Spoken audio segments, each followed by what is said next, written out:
Between Europe and the Middle East, there was always a special relationship. They shared the common geography and humanity of the Mediterranean, and through history their influence on each other was constant and lasting. In medieval times, Islam was Europe's only powerful cultural and human challenge. Where Europe was not surrounded by water, it was surrounded by Islam. Europe conquered the oceans, the Americas, India, long before it was able to subdue the Muslims. By the 19th century, the kind of power which the Industrial Revolution created allowed the Europeans to influence the whole earth, and rapidly. More than at any other time in history, no society had the protection of distance or time to adjust. And for good and ill, all peoples, economies, and governments became subject to the same complex set of forces. Beginning with Algeria in 1830, most Arab countries fell under the direct control of France and England. And by the end of the First World War, only the Arabian Peninsula itself remained free.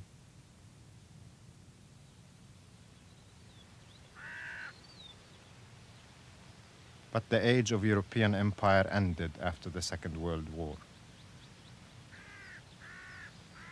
Sooner or later, all Arab countries gained independence, all except Palestine.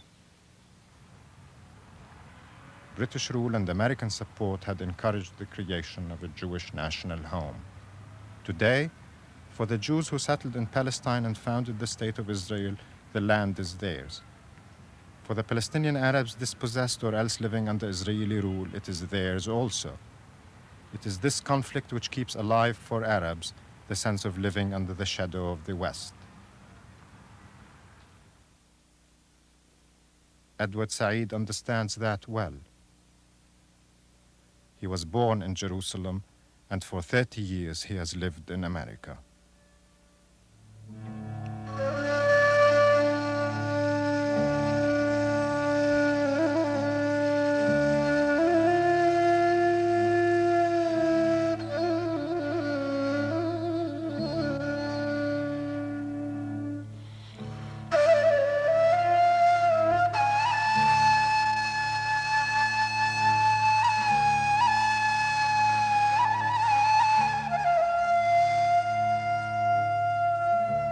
The Orient, the mysterious East, a place of fantasy, imagination, desire.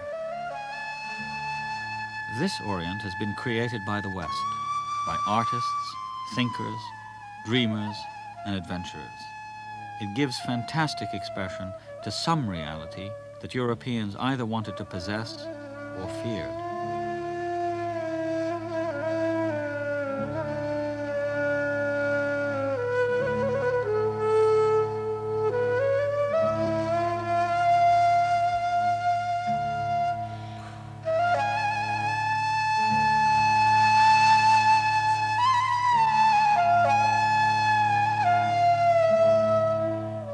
Fabulous names: Harun al-Rashid, Omar Khayyam, Shahrazad. Fabulous places: Samarkand, Arabia Felix, Jerusalem the Golden.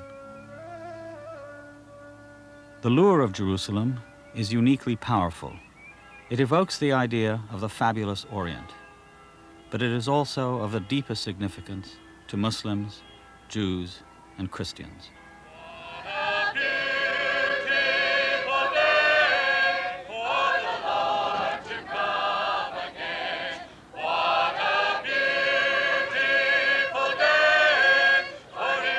So strangers are drawn to Jerusalem the Golden, the Jerusalem of the Holy Land, to sing their songs of it, see its sights, sample its wares, savor its mystery. Want to take pictures? Yeah. Come on, Kojak. 1, 2, 3. Kojak, come on. Harry, 1. I speak English, Kojak. Want to go to school? Oh my God! Oh, I'm afraid. I'm holding your hand. It is okay. Bring me a parachute. Wah, wah, wah. I love you. I love you. I love you.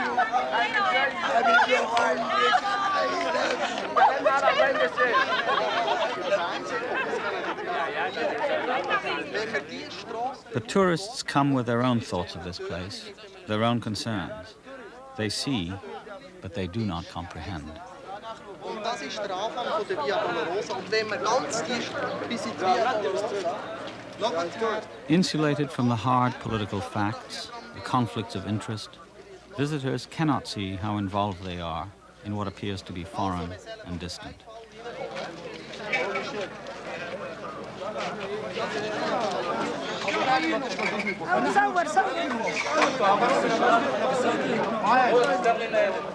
Israel captured Jerusalem in 1967 and claimed to have unified it forever.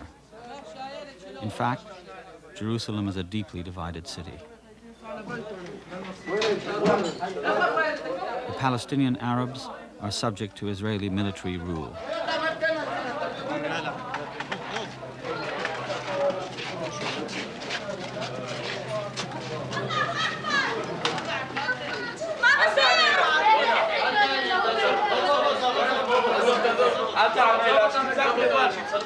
حبيبي انا شهور عيان ايش يعني ما بصير وابن عيان كمان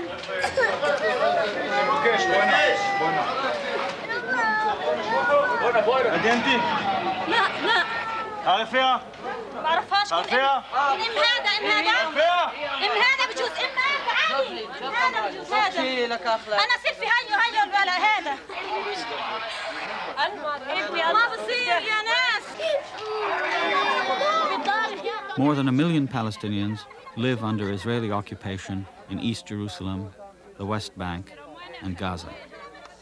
About 650,000 more are citizens of the Jewish state.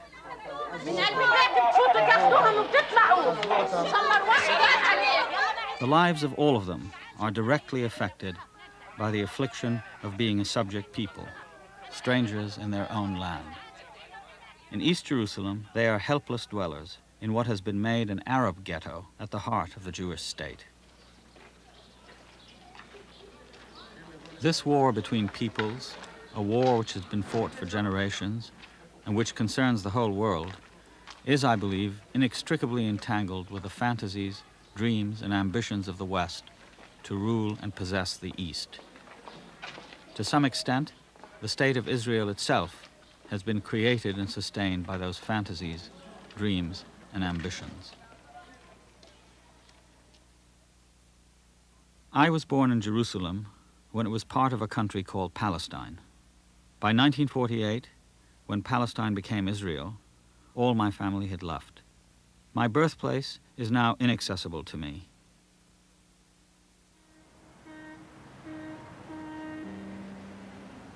For many hundreds of thousands of my fellow Palestinians, their native towns, villages, farms are inaccessible to them. Channel 62, Detroit. Some of us found ourselves in America, adding to the chorus of ethnic voices absorbed into American life. Good evening and welcome to the Arab Voice TV program. Before we start, I would like to wish all of you a happy Valentine's Day. And now here is the outline of our program in Arabic. مشاهدينا الأعزاء، برنامج الليلة يتضمن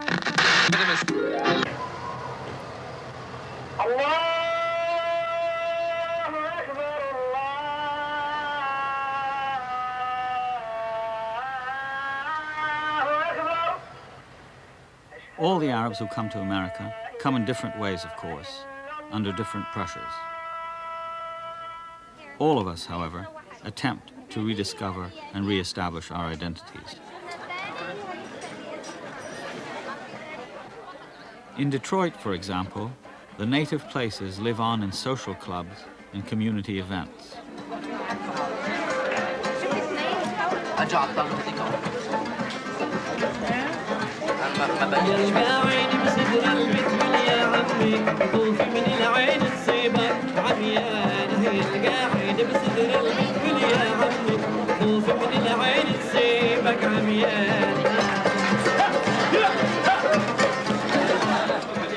People who came to America from Beit Hanina, a suburb of Jerusalem, sustain their community, keep it alive, both culturally and politically.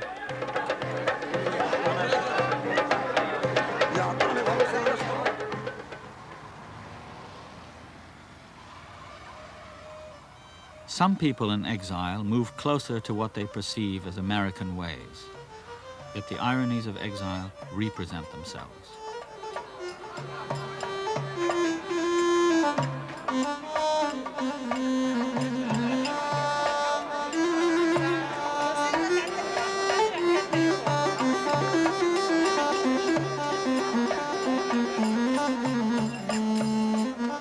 Affluent Palestinians in Detroit celebrate in style by enjoying images of the Orient.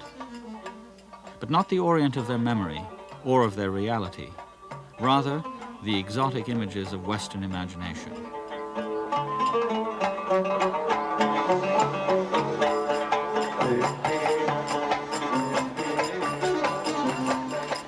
The fabled harem dance is performed by a Mexican girl born in Detroit.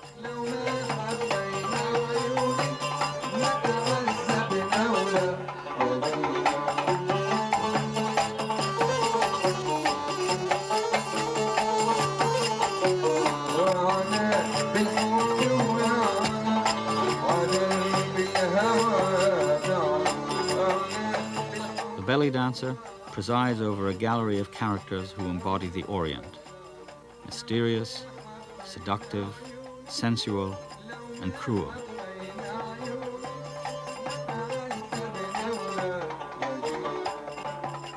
Usually, the Arab is represented as the other, deviant or excessive, less trustworthy, less human.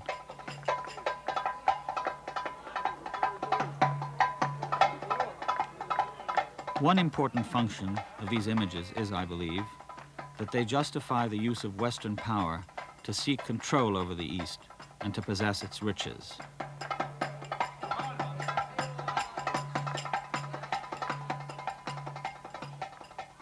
Frankly, I spend a great deal of my time being angry. I mean, wherever you turn, you read a bit of the newspaper, or you see on television, you know, the fact that we're never described, or rarely described, in ways that you can, it's not a question of identifying with it, in ways that don't offend you. And for us as Palestinians, obviously we have a greater challenge in this society, which is hostile to our history, as well as to our reality, and to our aspirations. Yeah. So that there's the general problem of being an Arab, but there's a particular problem of being a Palestinian. Yeah. And this has created, of course, severe contradictions for all of us. I came in 1950, and I lived in the Midwest at that time. And when people asked me where I come from, I said I come from Palestine. And for them, they had two connections with Palestine. One connection is that it is the Holy Land, and therefore images of old prophets and Christianity and so forth. Yeah. Or that I come from a place which is now known as Israel. Yeah. My identity, in that sense, was neither understood nor accepted as someone who is not biblical and someone who is not Israeli. Yeah, it's strange how insistent that is, because, I mean, historically, that's really been the case, starting with the Crusades. I mean, if you think about it, the Crusades had absolutely nothing to do, in a sense, with the people who were there, except, as you said, that they were non-Christian. Right. And they were the people who were in possession of Christian places that were thought of as European in some strange way. And that began this extraordinary, to me, somewhat irrational movement, where people said, well, that's our land, it's the Holy Land, it belongs to Europe and Christianity, let's go and get it.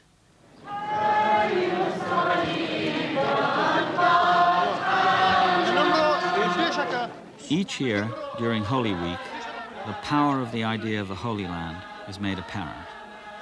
Pilgrims from all over the world join the native Christians of Jerusalem and engulf the old city in their journey to the Holy Sepulchre.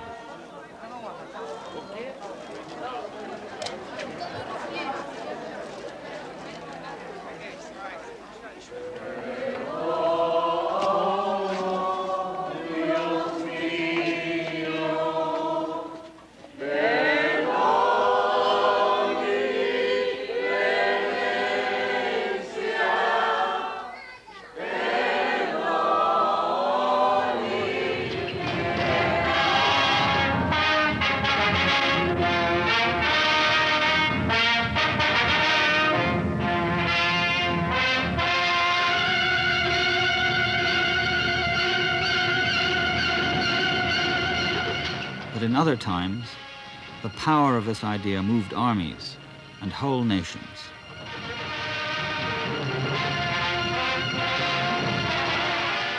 "900 years ago, Christian Europe decided to reclaim the Holy Land, Western Christianity's Holy Land, from the Saracen Muslims.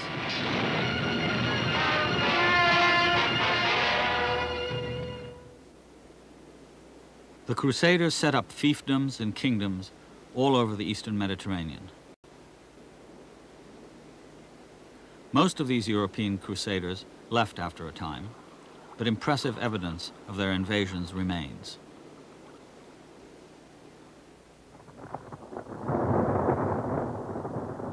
The landscape is still dominated by Crusader redoubts, and they are fought over once again in what seems to be an endless sequence of violence and counter-violence. In 1190, the Frankish castle of Beaufort fell to Saladin. Between 1978 and 1982, it was a frontline position for Palestinian guerrillas in Lebanon.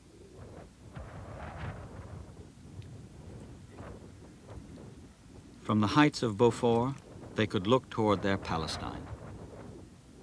ففي قلعة الشقيف انطلقت جحافل الفتح العربي الإسلامي لتحرير الأراضي الفلسطينية من الصليبيين.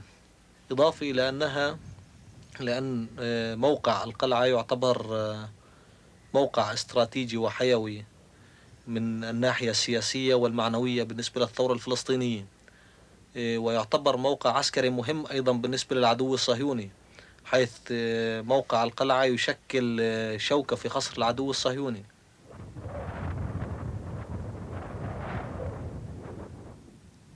بلا مهم من المدرسة كتير، وفي أهم منها بكتير كمان هي مدرسة عن وطننا فلسطين.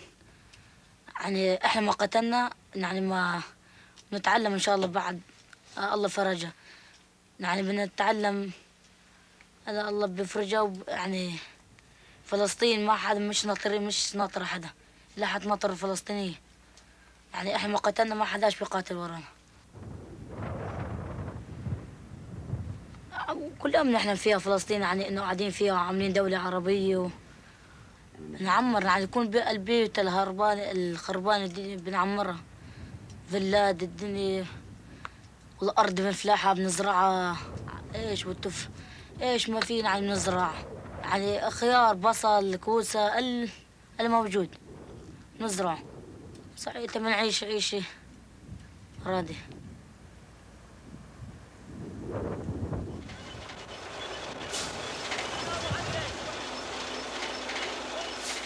It is good land in this region, but no farmer today can harvest this land in peace.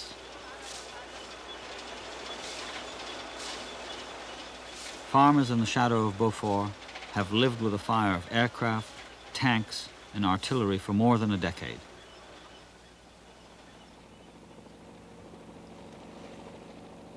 In 1982, the Israelis moved into Lebanon and took Beaufort for themselves. Why I'm here? They told me that I must be here with my soldiers. This is the reason I'm here. I want to be home. I think this place belongs to the people here. Nor me and my soldiers want to be here. But it's important, very important. From here you can see the sea and the north of Lebanon. So it's important that we'll sit here and watch and look. I believe, like I am an Israeli and I am a Zionist, that we belong to this area. We didn't live from a long time, but we belong from here. There are a Bible, we are in it, and we belong to this part. We don't need all the part. What we have now is enough for us. And I think that there are another people that want to live in this area. Okay, I want to live in peace. I didn't want to fight for this country.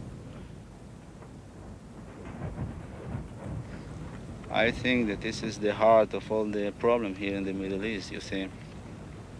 I think that all the time that the Palestinians have a home, a really place, and it's my personal opinion, will be problems here. I think this is the heart of the problem. We must resolve this problem. I think that they have the same right to a land and to the place like me. Within days of the capture of Beaufort from its handful of defenders, the first tourists arrived. Jews from Europe, America, and South Africa who had supported the Israeli invasion of Lebanon with their fundraising. The significance of this place is very similar to the Golden Heights. Here's a place from which they shelled all these villages over the years. Here's a place that looked almost insurmountable, and yet they took it almost with a frontal attack, with a lot of loss. But it's just indicative of the kind of spirit the Israelis have. When the time's necessary, they rise to it, and it's a very exciting thing. This was the fortress of the terrorists used to attack the settlements of Israel and cause havoc and damage to as much as they could within the Israel territory.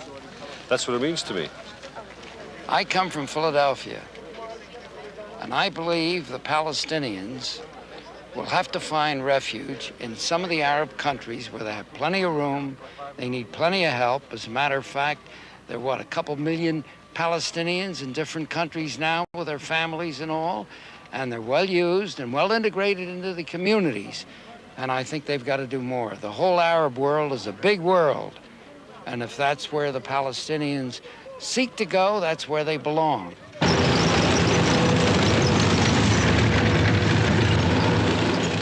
A man from Philadelphia simply decides on his own that native Arab Palestinians should be left in permanent exile.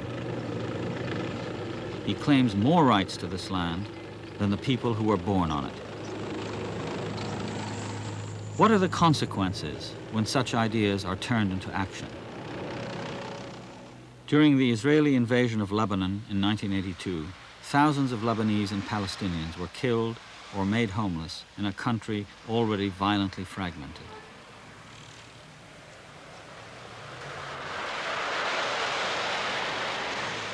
نحن قاعدين هون في البيت نايمين بالليل ما نسمع الا الا الدب ينزل علينا الطائرات. لقينا البيت كله هابط. اللي قدرنا ظهرنا من البيت، رحنا خرجنا من البيت نحن والعيال تاعتنا. ونحن لملمنا حالنا وظهرنا هربنا، تركنا كل الاغراض بالبيت، كل العفش تركناه بالبيت، هون كمان ظهرت وهون كلنا ظهرنا من البيت. 100 واحد تحت بالاخور. اولاد وصغار وكلن هون كلنا قاعدين. اجت الطيارات قصفت نزلوا 3 بيوت كلها علينا. لو بقينا جوا كنا تسكر علينا جوا. شوفوا نحن كنا تحت لما رقموا المناشير ظهرنا. قلنا منين بدنا نظهر من هون كله مدمول تحت. هيدا تخدق فينا خدق تاخذ ونصور. نحن قفشنا. انا اليوم جيت هلا جيت شفت البيت. هينا حلاش حملنا بدنا نروح. بدي اقعد ببيت طيب اولاد صغار كلها مشردة. قلت له اذا بقعد في اوضه صاغ بقعد فيها، البيت كله خربان ما بدي اروح. رحنا عند اهلي على عين الحلوة قدام دور العسكر. اكلناها هناك. البابا راح مات. ازداد هي انفصل ازداد.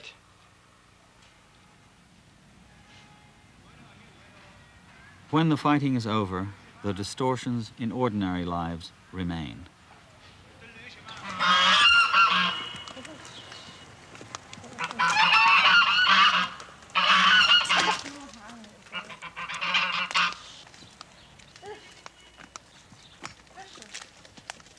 هي بنت ناس وبنت عالم. أنا بنت ناس وبنت عالم. أنا بنت ناس وبنت عالم. شوف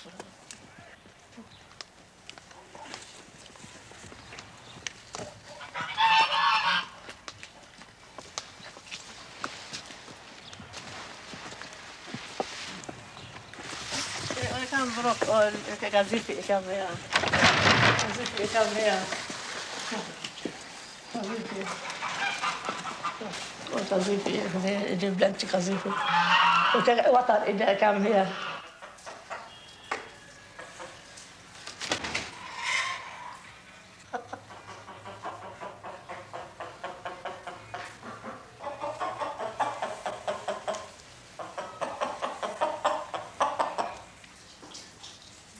اجت القذائف يلا بوم بوم بوم بوم بوم بوم my head is ball. My head is ball. I tire too much. All broke. My house is there, all broke. All broke.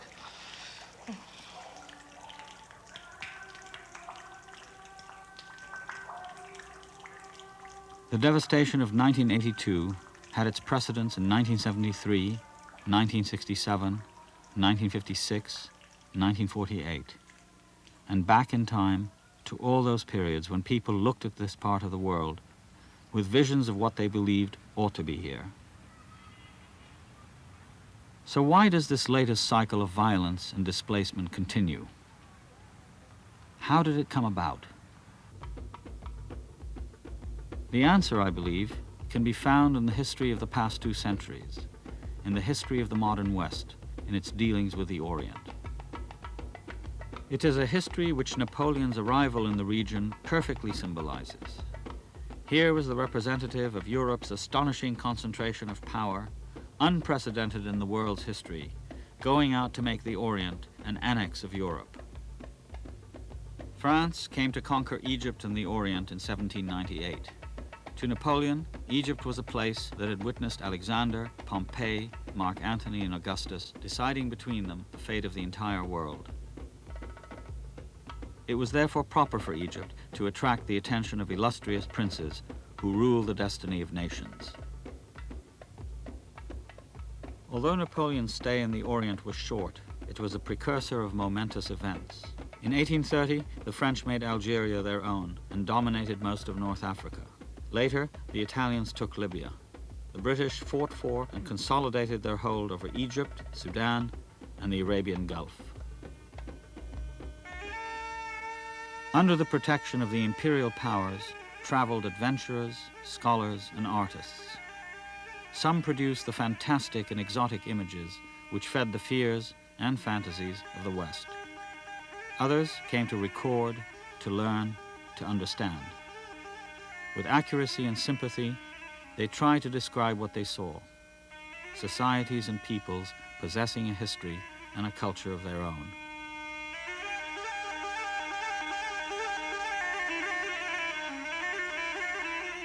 Some Europeans seemed to take their sympathy as far as identifying with the Arabs and taking their side in conflict. The most famous of these was T.E. Lawrence, Lawrence of Arabia, who managed to evoke for his compatriots the mystic heroism of the British Empire and the Arabian Desert.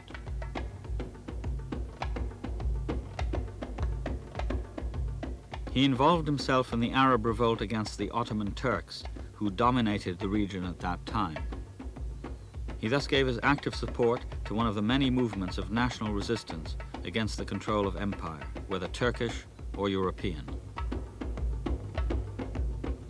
But the victories Lawrence helped organize ultimately secured the Arabian heartland for the British and French.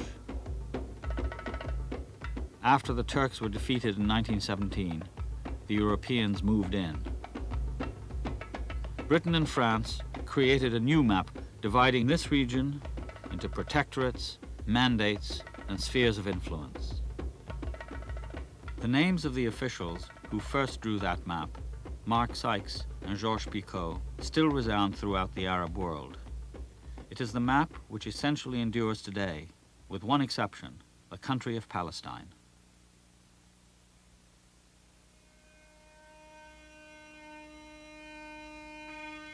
In 1917, Arthur James Balfour stood at the pinnacle of the British imperial establishment. Shortly after Sykes and Picot drew their map, he wrote a letter that was to become famous as the Balfour Declaration. In it, he promised a Jewish homeland in Palestine, although he added that this homeland should not conflict with the rights of the native inhabitants.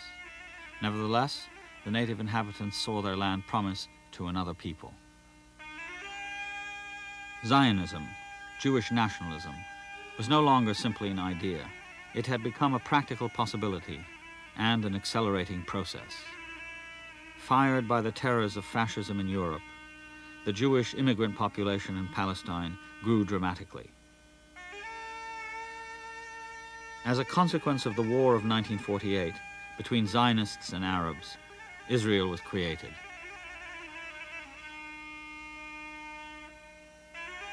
Palestine, the homeland of 1.5 million people, simply disappeared. 800,000 people were made refugees. The Palestinian problem, in its full-dress contemporary form, was born. The Sykes-Picot Agreement and the Balfour Declaration probably have done more damage to the Arab world in the long run than any previous encounter with Europe. The interesting thing, though, was a sense that this was part of Europe. That's right. That Europe has the right, because it's really our... Yeah. Sure. And there's a famous comment that Balfour makes where he says that, you know, it doesn't really matter what the 600,000 native inhabitants of Palestine... It doesn't really matter what they think, because we know what's important. Right. And Zionism, it was interesting, and he identifies Zionism with Europe. That's right. Well, it is European in several different senses of the term. One, of course, it aspires to transform for them the Holy Land, so it's the old idea. Second, it is made up of Europeans imbued with a European ideology. And third, it is going to be in position to facilitate the perpetual control of European imperialism in the Middle East. So it is a surrogate of European power. European and American. And American power, of course, as America assumed that leadership. And I think this is the problem that we live with today. But what's important to understand, I think, is how they did it. I think there was a great deal of deliberate misunderstanding in the West. Yes.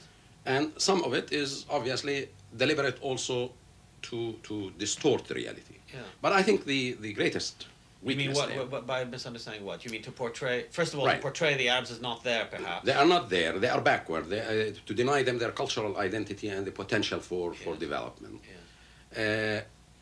So in that sense, I think there was a deliberate effort to denude and to make it possible to sell the idea of Zionism to Europe, to the European So public. that the way the Orientalists, painters, they would depict it in a romantic and exotic way, the Zionists would depict it as empty, and the desert, Which and they made the desert blue.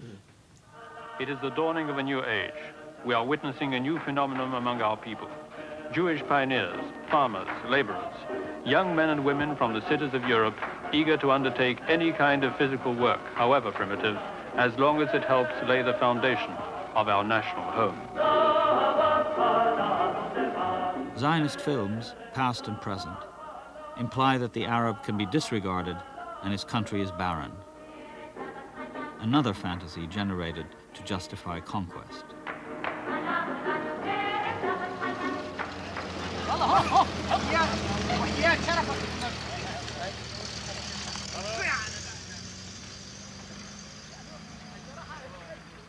But just a few miles from Israel's border with Lebanon, the lie is given to the myth of Arab neglect of a barren land. This whole region of the eastern Mediterranean is rich and green. The fruit is abundant.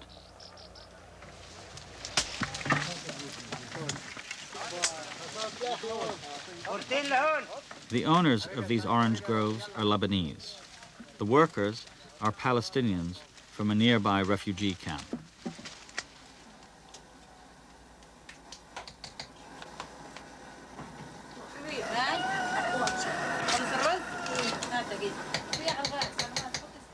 In the camps of South Lebanon, refugees from the villages of the Galilee have reconstructed the lives that they left behind and have held on to their memories.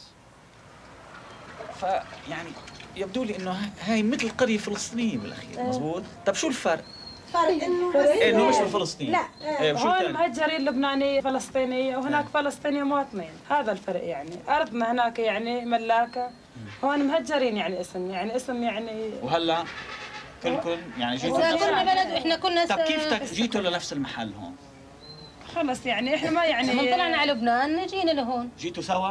لا كل شيء لحال. انت مع مين جيتي انت؟ انت كنت بنت. انا ما شفت حالي الا هون. وانت ناويه ترجعي؟ معلوم ناويه ارجع. شو رح تعملي ببيتك هون؟ تتركي بيتك هون؟ معلوم اشد ببيتي هون، ليش لي بيت انا مش ملكنا هذا. مش بيتك؟ لا هذا بس عايشه فيه. قديش صار لك قاعده بهالبيت؟ يا دكتور احنا عايشين فيه صحيح. بنفس البيت؟ لا مش بنفس البيت. لا بس هي قديش صار لك لك انت ببيتك؟ بنفس البيت هون ايه شي 16 سنة 16 سنة وما بتحسي انه بيتك؟ لا مش بيتي لا مو بيتي لا مش بيتي مش ملكي لا أرضي مش ملكة لا مش ملكي ولا أرضي أنا بيتي فلسطين وأرضي فلسطين ما في هذا الملك لأصحابه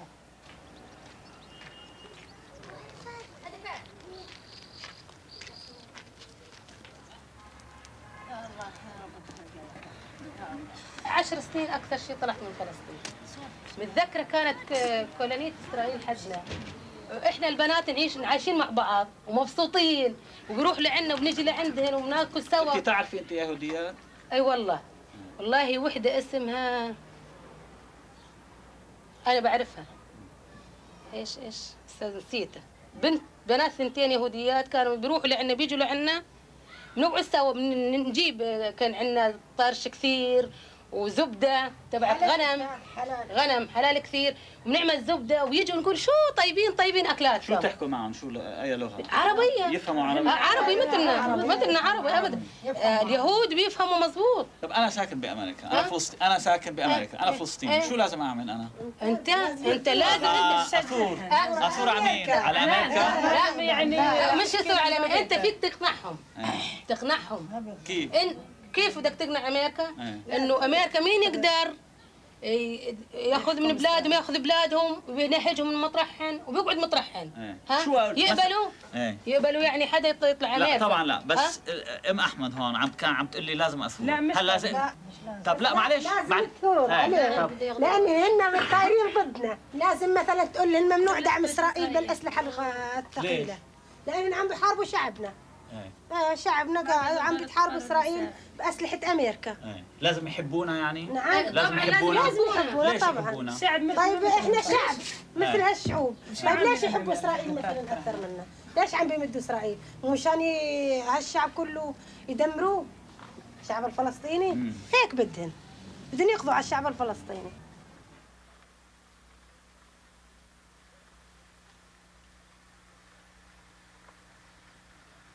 In the summer of 1982, refugee camps in South Lebanon were subjected to bombs and artillery, unleashed by Israel, mostly paid for by America.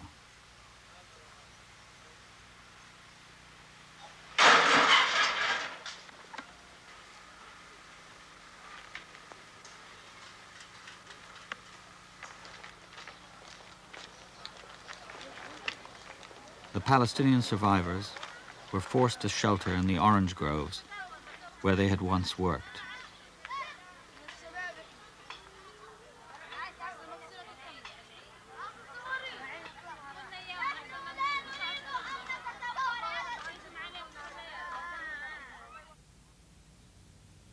What happened in Lebanon had of course happened before, notably in the West Bank and Gaza. These territories were invaded by Israel in 1967. People were driven out of their homes and out of the refugee camps. Abu Jabir camp in Jericho once contained 40,000 people.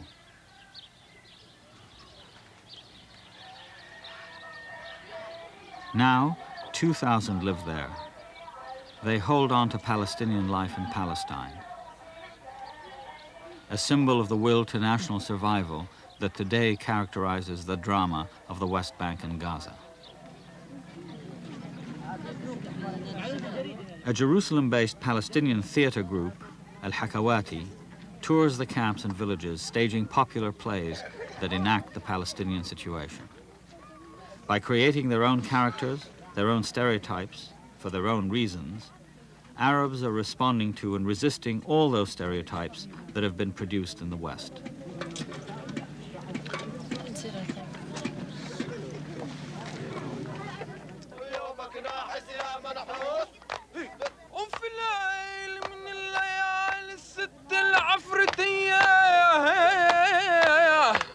The Hakawati play is based on a remarkable satirical novel by Emil Habibi, political activist, journalist, and intellectual who lives in Haifa.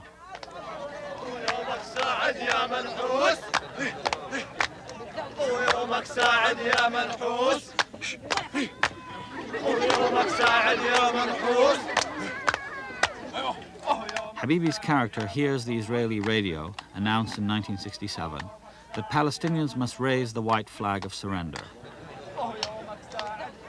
The order is intended for inhabitants of the West Bank.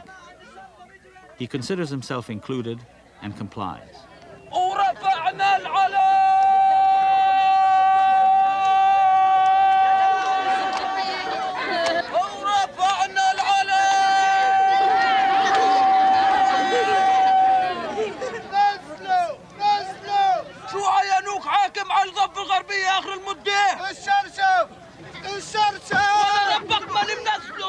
But because he lives in Israel, in Haifa, his white flag is interpreted as an act of defiance.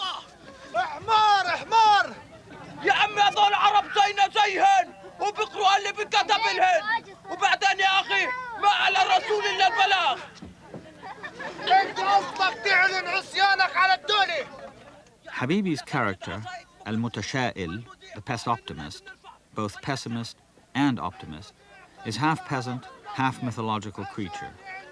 His whole life consists in trying to live in an impossibly ironic situation. No matter what he does, he runs foul of Israeli rule.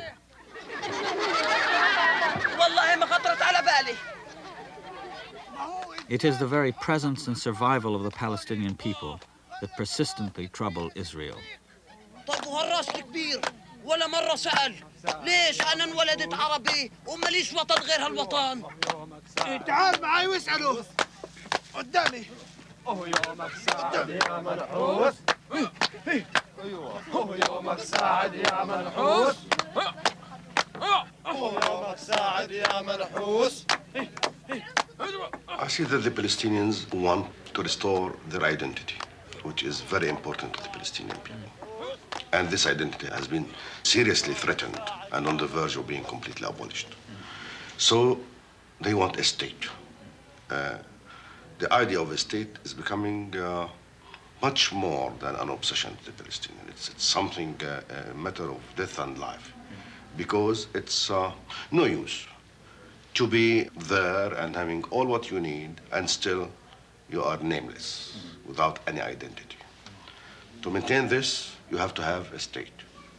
What I see in the future, in the feasible future, as a possibility, which needs still a lot of work and action and armed struggle and political maneuvers and political struggle and organizations, is a state next door to Israel.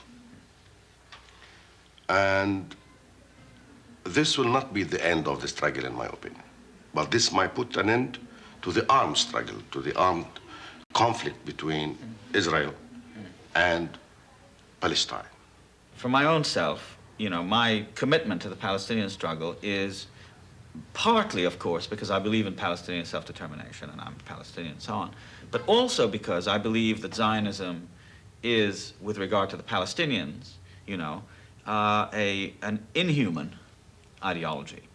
And therefore, in my struggle against Zionism, I feel that I can't adopt an inhuman attitude towards my opponents. I mean, they're my opponents, but they're still human beings. So the great problem for me, and I think for the Palestinian national movement, is our human sort of relationship with the Jews. How can we address the people in the state? How can we win them into our own side? How can we eventually implement our vision of the future, that is the creation of a one Palestinian state where Jews, Muslims, and Christians live together on equal footing? Take even Israel now as it is. 65% of the Jews of Israel are of Arab origin.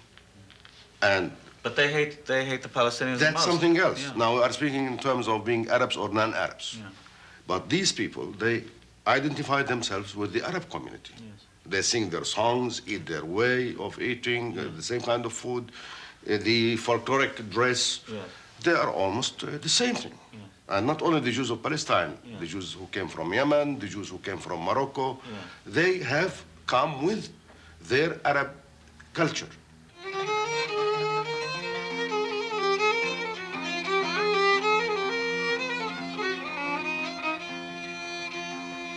وقلبي رهيب ما يحمل الفرقان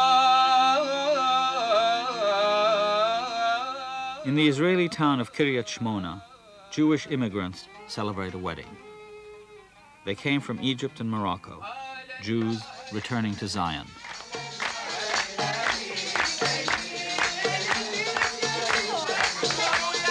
So this part of the world, Edward, as you know in history, has been a target for invasion and for people who came from abroad and stayed for years and years and years. And only those who accepted to become real part of Palestine, identify themselves with the country, with the people around it, they wanted to communicate with, not to live in a ghetto life. Only those, which eventually became Arabs, have remained in this part of the world. Those who insisted to behave as invaders, as military conquerors, as temporary resident to get whatever is there, it was the spices before, now it's the oil, they left. When they found that they are no more gaining anything, they simply left the country. They didn't like the way of life.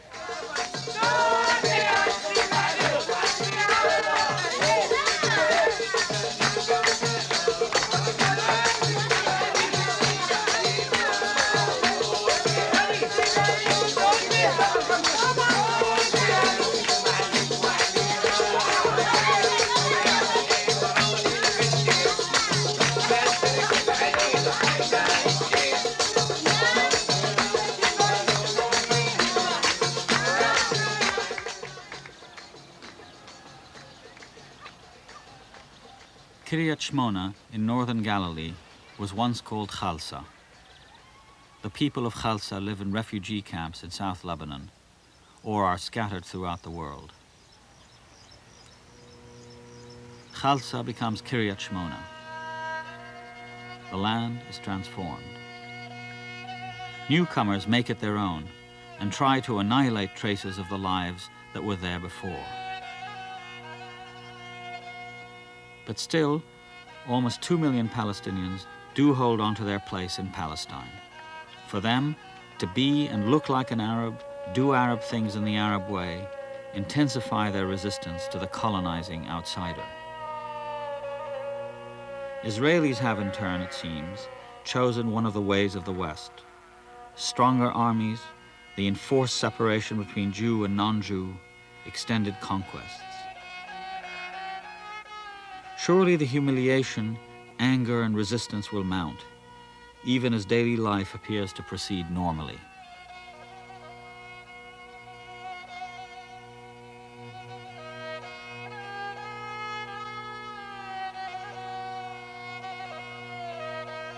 The Palestinians live in the shadow of occupation, outnumbered and out-organized, incomparably weak in terms of power and resources. For all its development and resources, the modern Arab world of which the Palestinians are a part seems powerless to prevent Israeli encroachment. And despite the new ties between the Arabs and the West, the differences in power and the resulting misunderstandings are acute. Jerusalem is fantastic, is dreamlike, but it is also real, actual.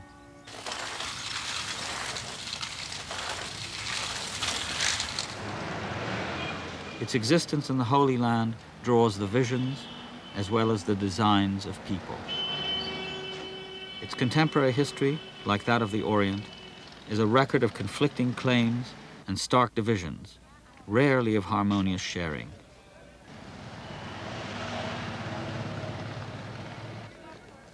Is it too soon to expect that these histories of blind prejudice and powerful fantasy can be balanced and perhaps resolved by a more enduring history of ordinary lives, of reconciliation and recognition?